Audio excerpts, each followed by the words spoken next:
Muy buen día, estimado auditorio. Estamos en un programa más del Derechos para Todos. Les saluda a su amigo el notario Manuel Díaz Rivera, titular de la Notaría 30 de la demarcación de Jalapa.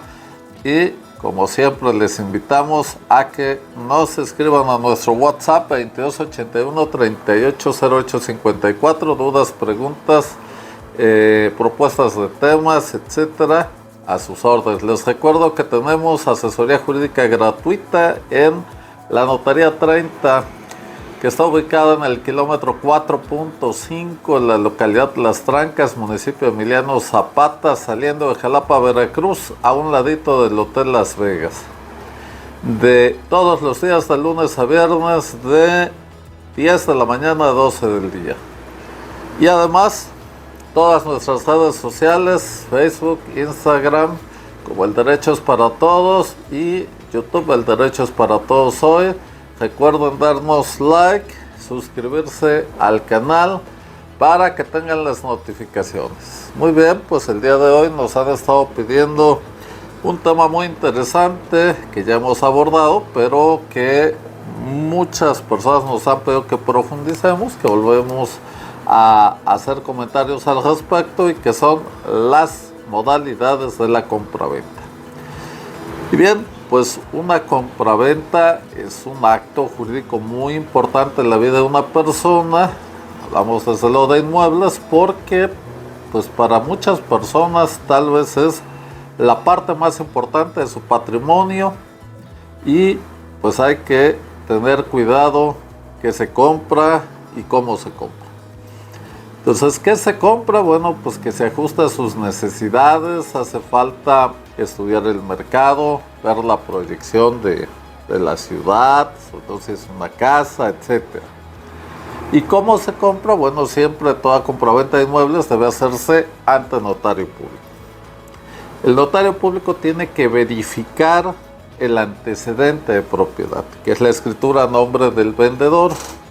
Y ese antecedente pues debe de cumplir los requisitos legales. Debe de tener los linderos, superficies, colindancias, medidas, orientaciones adecuadas. Lo que yo siempre recomiendo, esa es la primera recomendación del día, es cuando vaya a comprar algo, haga una medición, haga un plano con un profesionista perito en la materia. Puede ser arquitecto, ingeniero, puede ser topógrafo. Lo importante de esto es que sea experto en la materia. Y entonces ese plano compárelo con la escritura del que le vende. Eso es lo primero, para que ver que todo coincide. Segundo, acuda con un notario de su confianza. Todos los notarios somos de confianza, pero pues obviamente tenemos a veces más cercanía con alguno en especial, y entonces acuda con él. Él le va a pedir, en primer lugar, le tiene que hacer un presupuesto, y para eso le va a pedir el antecedente de escritura. ¿Qué va a buscar ahí? Pues va a buscar cuáles fueron las condiciones en que compró el que ahora vende. Si compró plenamente, o solamente compró usufructo, o solo nuda propiedad. Por ejemplo, si compró con un crédito o compró de contado. Y de ahí va a mandar un aviso al registro público de la propiedad para preguntar si sigue libre de gravamen, si sigue a nombre de esa persona, etc. Y con toda esa información y el recibo predial actual, o sea, 2023, pues lo que va a hacer es hacer un presupuesto. Es muy probable que después de tener estos documentos les pida más, porque tal vez en su antecedente el ahora vendedor diga su escritura que es casado, pero no sabemos cómo se casó, si por sociedad conyugal o separación de bienes. Y dependerá la entidad federativa donde se casó. Si no dice nada el acta de matrimonio, pues tal vez sea por ley separación de bienes, o sea por ley sociedad conyugal. Entonces son muchos temas que hay que ver antes de llegar a determinar un presupuesto. Pero bueno, con todos los documentos el notario ya llega a una convicción. Vamos a pensar que el vendedor adquirió estando soltero, es único vendedor, adquirió de contado, viene a vender ahora. ¿Ok? Y entonces hace el notario un presupuesto. Por ejemplo, si el antecedente dice que es solo terreno y el predial reporta que ya hay construcción, entonces va a calcular en su presupuesto una información testimonial de construcción, que es un acto jurídico distinto que genera gastos, pero que hace falta, es indispensable plasmarlo en la escritura para poder hacer la compraventa. Entonces, ¿quién lo paga? Pues el vendedor. Él es el que va a acreditar la propiedad sobre la construcción. Muy bien. En ese presupuesto, el notario tiene que calcular impuestos federales a cargo, por ejemplo, unos del vendedor y otros del comprador. Entonces, por ejemplo, el impuesto sobre la renta por enajenación, que ya dijimos que es el impuesto a la ganancia, pues lo paga el que enajena, el ahora vendedor. Si se causara impuesto sobre la renta por adquisición, lo paga el que adquiere. ¿En qué casos? Ya lo hemos dicho aquí, pero se los comento nuevamente. Cuando adquirimos un bien por debajo del valor fiscal. O sea, pensar que tiene un valor catastral de 1.500.000 pesos y las partes me dicen, sabe que a mí me urge el dinero y tal, se lo voy a dejar en 1.000.000. Ah, pues qué bueno, además es mi amigo, él lo va a cuidar, las razones que sean.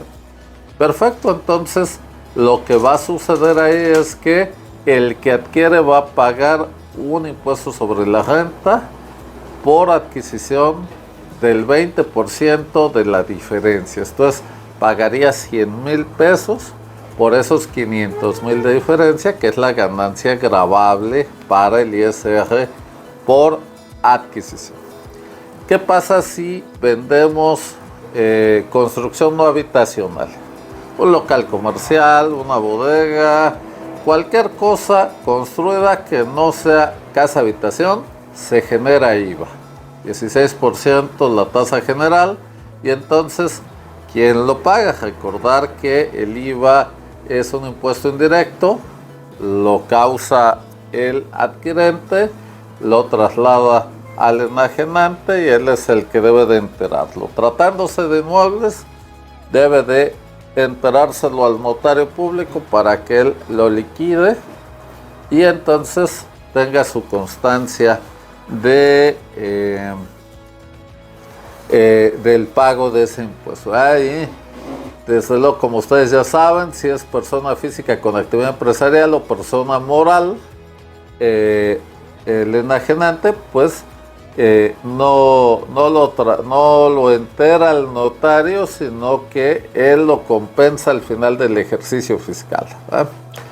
Muy bien, entonces el notario, con todas estas circunstancias, lo que va a hacer es hacer un presupuesto.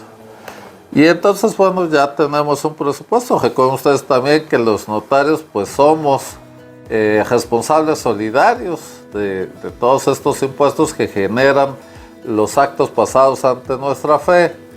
Y pues el SAT dice, hey, lo calculaste mal, me lo pagas tú, notario. Entonces es muy importante esta parte. Los notarios siempre estamos actualizados, hacemos cursos mínimo uno al año para tener todos estos elementos al día y poder hacerle un presupuesto normal.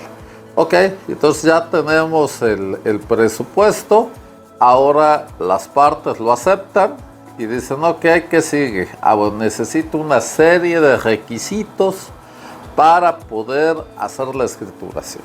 Entonces ya tenemos el antecedente de propiedad original. Recuerden ustedes que no admitimos copias certificadas de registros públicos, sino que hace falta el testimonio. ¿Qué pasa si el vendedor perdió el testimonio original? Debe de acudir a la notaría donde se expidió y solicitar un segundo testimonio.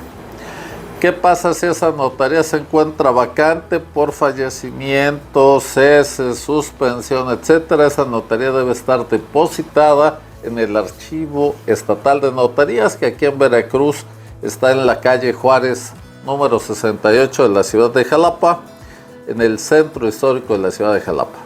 Y entonces debe de acudir ahí, solicitarlo, obviamente acreditar su personalidad, su interés jurídico y pagar unos derechos. Se lo expiden y ese sirve de antecedente. Entonces ya tenemos el antecedente de propiedad, necesitamos un plano actual. Tercero, necesitamos la boleta del impuesto predial actual 2023. Ocupamos una cédula catastral porque la cédula nos va a dividir el valor fiscal de la construcción y del terreno y nos va a dar el valor fiscal actual. Ocupamos un plano con los requisitos necesarios. No es necesario que venga aquí en Veracruz firmado por un perito con cédula profesional.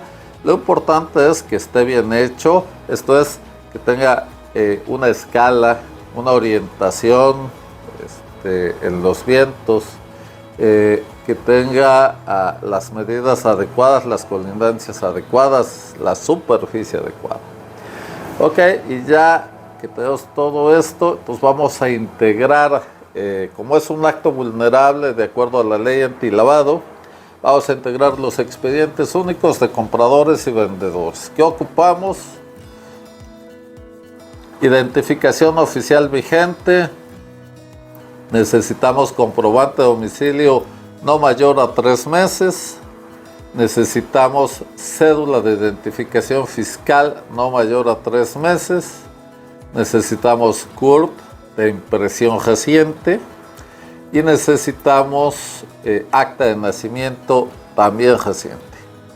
Y entonces con todos estos documentos integramos el expediente único y aparte tomamos de ahí la identificación que nos exige la ley de notariado. Integramos nuestros expedientes, hacemos el proyecto y mandamos el primer aviso preventivo al registro público. ¿Qué consiste este? En avisarle al encargado del registro público la propalación del acto jurídico. Esto es, se ha encargado el registro público de la propiedad, te informo que el señor Juan de Dios va a vender la casa ubicada en la calle de Enríquez número 1 de la ciudad de Jalapa. Tan, tan. Estos son sus datos del inmueble, estos son sus datos de inscripción. El encargado del registro público lo que va a hacer es hacer una anotación al margen con esta fecha, recibo, primer aviso del notario fulano, donde me informa que se va a vender este inmueble en su totalidad. ¿Para qué? Punto número 1, me contesta el aviso y me dice, está libre y grabable, todo bien, a nombre de Juan de Dios, etc. 2, coge la nota y esa nota fija una prelación. Esa prelación equivale a que durante 30 días naturales ningún otro aviso va a entrar, ninguna hipoteca, ninguna otra venta, nada, mientras esté vigente ese aviso. Lo que sí puede entrar es la escritura definitiva o un segundo aviso. Bueno, tenemos todo ya en orden, hacemos el proyecto, lo revisan las partes, dicen que están de acuerdo, programamos la firma y se firma la escritura. Con la firma de la escritura, yo notario debo de empezar a integrar mi apéndice de esa escritura. Identificaciones, plano predial, todos los documentos que ya les dije. Y empiezo a pagar los impuestos porque si no me pueden generar recargos. Traslado de dominio, impuestos sobre la traslación de dominio, 15 días hábiles para pagar, impuestos federales, 30 días hábiles. Entonces, ese es el tema. Pero antes de pasar a eso, con el registro público mando un segundo aviso preventivo. En este segundo aviso es distinto. Aquí ya le informo al encargado del registro público que el señor Juan de Dios le vendió la casa de Enríquez I al señor Jonathan y mediante la escritura número tal, de fecha tal y tal. Con ese segundo aviso, el encargado del registro público tiene que coger otra anotación donde asiente esos datos en el antecedente registral, que es la inscripción de el testimonio de la escritura donde adquirió el ahora vendedor. Muy bien.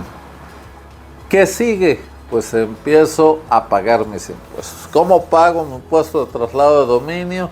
Pues hago un llenado de una forma DC016, donde le pongo todos los datos, número de cuenta catastral, nombre, medidas, colindancias, acto jurídico, fechas, todo, domicilios, y se la presento al encargado de catastro municipal, previo pago de los derechos de certificación de valor catastral.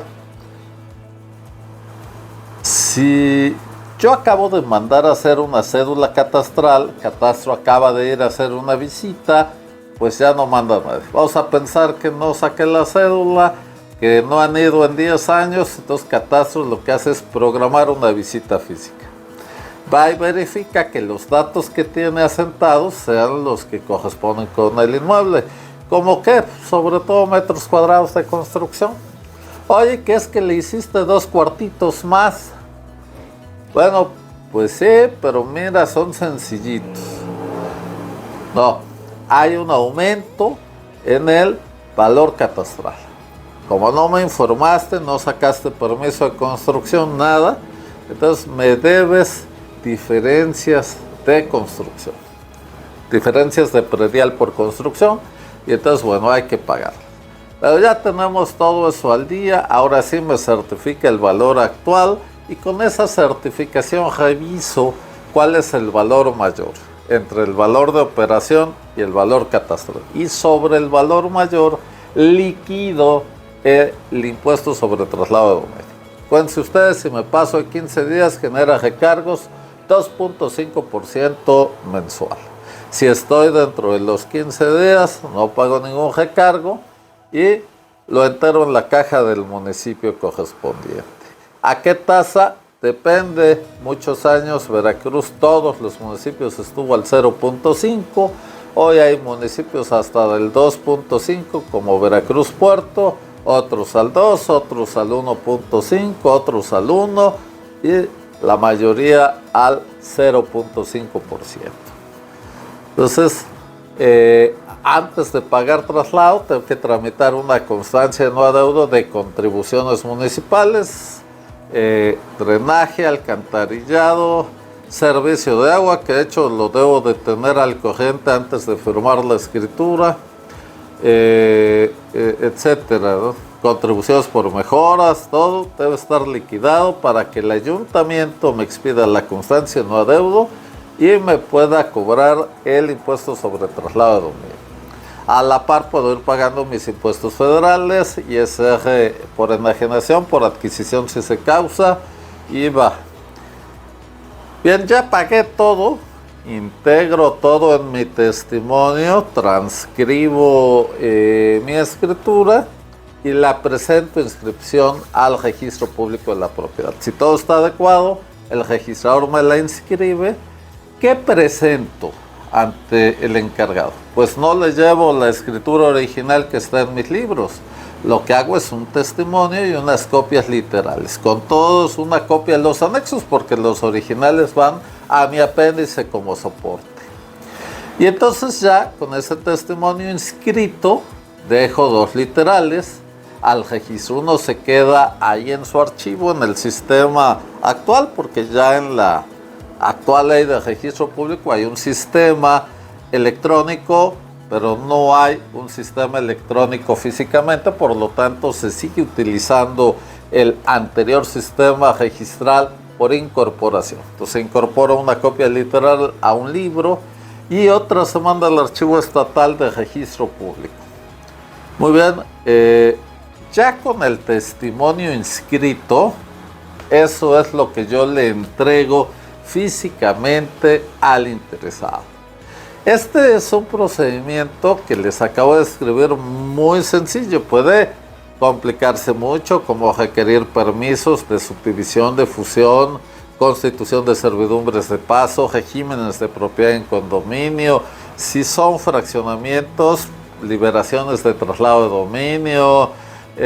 Si son regímenes de propiedad en condominio, puede haber, hay que hacer memorias descriptivas y técnicas, hay que hacer reglamentos, hay que sacar garantías por vicios ocultos del constructor, en fin. Puede haber, si el que adquiere es extranjero, hay que verificar si está fuera de la zona fronteriza, si está dentro, no puede adquirir el dominio pleno, tiene que hacerse fideicomiso de zona prohibida. Si está fuera de zona prohibida, necesita certificar la ubicación del INEGI, avisárselo a Relaciones Exteriores autorizar, el extranjero firmar un convenio con la Secretaría de Relaciones Exteriores, que es la cláusula Calvo, que se le considere como nacional para cualquier controversia, no invocar la protección de su gobierno, en fin, son muchísimas las circunstancias que pueden acontecer. Lo que yo les describí es un procedimiento muy sencillo, estamos suponiendo que es una compraventa muy sencilla, ¿no? Entonces, bueno, ahí está ese procedimiento. Como ven ustedes, no es nada sencillo, no es nada fácil, no se puede hacer en un día, tiene que acudirse a muchas instancias del gobierno, y lo que el notario hace sí lo puede hacer en un día, pero finalmente los sistemas gubernamentales todavía son muy burocráticos y muy lentos. Hemos pedido como colegio de notarios que se digitalicen muchos trámites. Eso hoy, con el uso de tecnologías, haría que todo esto sea muy rápido, pero pues desde luego eso implica recursos, implica políticas públicas, etcétera, que hoy aquí todavía no tenemos. Se han dado avances y demás, pero bueno, esta sería, digamos, una compraventa normal. ¿Cuáles son las modalidades que puede haber en esa compraventa? Bueno, primero, y la más común, es que sea a plazos los pagos, que no sean en una sola exhibición. Y en ese caso tenemos que establecer que cuántos pagos, cuánto tiempo, en qué tiempo, etcétera, etcétera. Dos, se debe de establecer también, en este caso, si hay o no reserva de dominio. Porque puede ser una compraventa a plazos con una garantía prendaria o una garantía hipotecaria, pero puede ser una compraventa a plazos con reserva de dominio. ¿Qué quiere decir la reserva de dominio? Que no se puede vender ni hipotecar en inmueble hasta que no se liquide. Y una vez liquidando, contra la liquidación, se firma la liberación de la reserva de dominio, que es otra escritura que también se inscribe en registro público, para que se cancele la nota y aparezca libre de gravamen, ¿vale?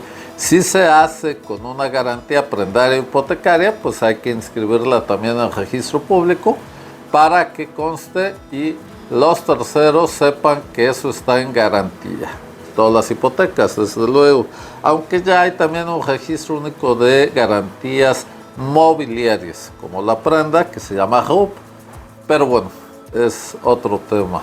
Pero pudiera ser, que yo den garantía a un tractocamión para el cumplimiento de unos pagos, etcétera.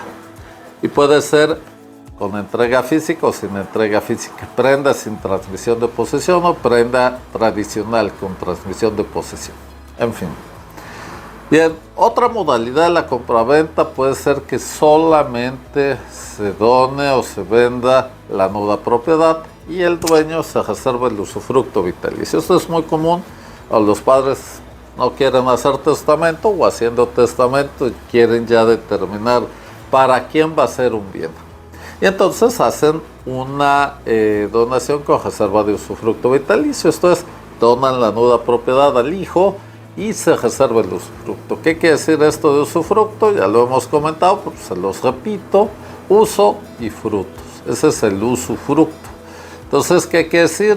Que el papá va a poder habitar ahí, va a poder rentar, va a poder prestar. El hijo es el dueño, pero solamente puede utilizar el inmueble cuando el papá falte. ¿Ok? Y aquí hay algo que puede estar en esta modalidad o en otros casos, que se llama el derecho de acrecer. Eso es, generalmente papá y mamá donan, se reservan ambos el usufructo. ¿Qué pasaría si muriera uno de ellos? Entonces el 50% del usufructo se va al hijo, el otro 50% lo sigue ocupando el padre, que sobrevive. Pero ¿qué pasa si el hijo pone una discoteca o un antro, como se le llame hoy, un giro negro en la mitad de la casa, ¿verdad? Para forzar al padre a que busque un asilo. Entonces, en esos casos dicen los donantes: ¿sabe qué? Nada más que le vamos a poner el derecho de acrecer entre los donantes. ¿Qué quiere decir esto? Que si uno de ellos falta, el otro obtiene el total del usufructo. ¿Ok? Y no tenemos el riesgo de el antro en el 50% de la casa. Muy bien. También puede haber un derecho de retracto, ¿vale? ¿Qué pasa con la donación cuando el hijo se vuelve ingrato? Los padres le donan a los hijos, los padres caen en un estado de necesidad y el hijo no los socorre, los padres ya no pueden vender porque ya no son dueños de la nuda propiedad. En ese caso, lo que hay que hacer es acudir en una acción civil para cancelar esa donación. Pero pues es tardado, es un juicio, etc. ¿Cómo podemos evitar eso? Estableciendo en la donación un derecho de retracto. Y de esa manera podemos retractarnos de la donación, generalmente sujeta a un tiempo. Ahora es muy importante que conste ese derecho de retracto en la escritura, una cláusula especial, para que si alguien le compra esa nueva propiedad, sepa pues, que puede estar volando, que no es firme ese derecho, porque está sujeto a una condición de comportamiento del hijo. Ok, muy bien. ¿Qué pasa cuando compramos en otra modalidad un inmueble con un gravamen, con un juicio, por ejemplo? Esto es un bien litigioso. Bueno, pues estamos a resultas de lo que suceda. Yo adquirente, me vuelvo causaviente de lo que suceda con ese otro tema. ¿Qué pasa si compro una casa hipotecada y el deudor hipotecario no paga? Pues voy a perder la casa. Aquí eso se puede hacer. Lo importante es que se establezca en la escritura que estoy comprando así, que estoy consciente de lo que estoy haciendo. Y de esa manera no hay problema.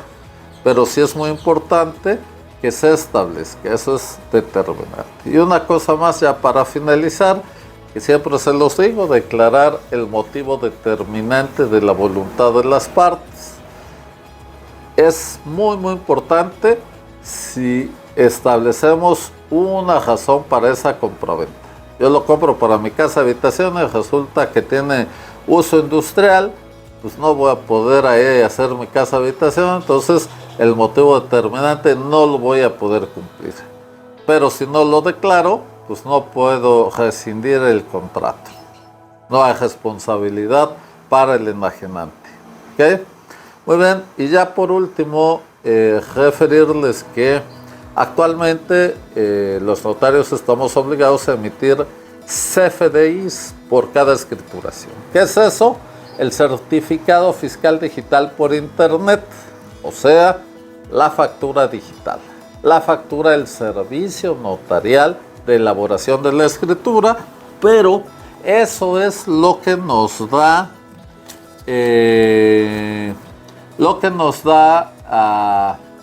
el valor de adquisición. Si yo adquirente no tengo mis FDI con complemento, generalmente así debe ser, es también un anexo de ese documento digital. Si no tengo ese FDI, si yo compré la casa en 1 millón de pesos y la voy a vender, entonces la vendo en 1 millón, no gano nada, no pago nada ISR. Pero si la compro en 1 millón y no tengo el CFDI, no voy a poder acreditar ese millón y entonces todo va a ser ganancia. Me voy a una tasa ciega del 20%, pero bueno, de todas maneras el impuesto es muy alto.